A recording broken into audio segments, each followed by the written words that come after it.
with my wife, so I already had an idea of what my plan was. And we actually went to bed, and Renee gave herself over to me without restriction or anything like that. And I was none the wiser, and she said it was enjoyable, and I was none the wiser. But afterwards is where the lesson came, guys. This was what the lesson that she shared with me when it came to the physical aspect of it, which she just kind of talked about. She said, making love starts at the very beginning of the day.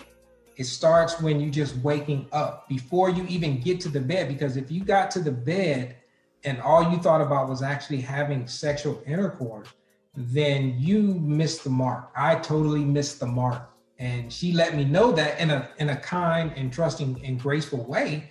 But I had to listen to it, and I was like, wow, this is a teachable moment. You come across times in life where even in your marriage, you're going to have these teachable moments and it has stuck with me and resonated with me. Not that I have to premeditate and think about it in the past, but it's become habits, because you have to develop new habits. And that's what this is kind of talking about. I know what she likes. She likes when I rub her shoulders or touch her or just hug her or all this next non-sexual touching, not because I want to have my needs met later on that night, but because I know it matters to her, and I know it's something that she enjoys. And that's where the servanthood actually comes in.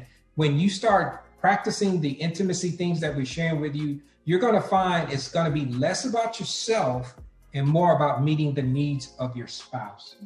And, and even when you talk about the emotional, practicing being hot, being honest, open, and transparent, for me, Gil has, like he always says, that I got him in connection and I helped him to connect with his emotions. Well, Gil helped me to connect with my sexuality. He helped me to understand that sex was not something that you did, it's someplace that you went, and that you went there together. Say that again. Sex is not. Say that to them one more time. Sex is not something that you do, it's someplace that you go together. And he really helped me to understand that it was, because for men, at least for my husband, it's a stress reliever. And so I didn't see it as a stress reliever. I had to be stress-free in order to make love. And he wanted to make love to get rid of his stress. And so we talked and we learned. And so I realized, this is something to, I don't have to, we'll go more to the next slide, but it's understanding that sex, there is the practicing being hot, and it's making sure that being hot is sharing what you need and what you like and what you don't like and what you don't understand and things that make you feel uncomfortable. And so that's the emotional part of it. Now, do you see how important communication is throughout this whole entire process? Because if you lack that intimacy, and more than likely, you probably have difficulty in the communication side. Yes. Talk about obstacles. These are some of the things that we call them, they can be killers to intimacy.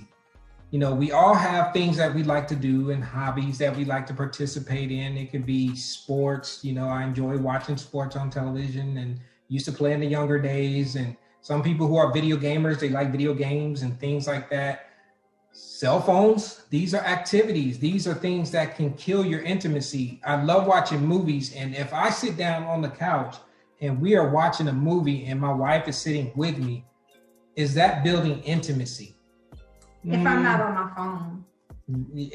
And just like that, these are things that are barriers to your intimacy. These are things that's like we put here on the slide, doing and watching instead of being and sharing. And being present. It's the difference between you being there and you being present. And even when you're making love, even when you're in an intimate moment, you have to learn how to turn everything off and put everything to the side so that you can cultivate intimacy and that you can go from sex to making love, because it is something that is, it benefits you more than just for your physical. It's good for you emotionally, it's good for you spiritually, and it's good for you psychologically.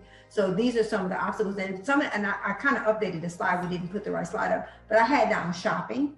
That can be because, one you can just share it with. Because it's shopping.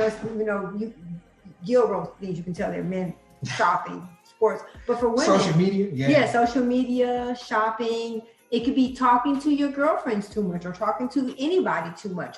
those can be obstacles to, and another thing that can be an obstacle, and it's not on here, but I put it on the list, was sometimes your children can be an obstacle to intimacy, because kids have no understanding of it's mommy and daddy time. And one of the things that we did when the kids were little was we made sure we put them in bed at a certain time, and that was our time to start being romantic, so that we could be intimate, so that we could make love.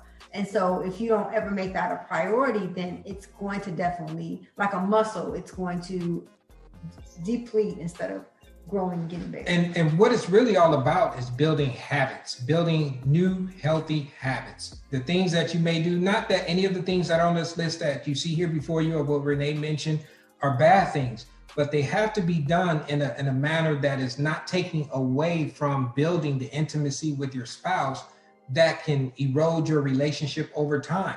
The last bullet on there is talking about separate activities.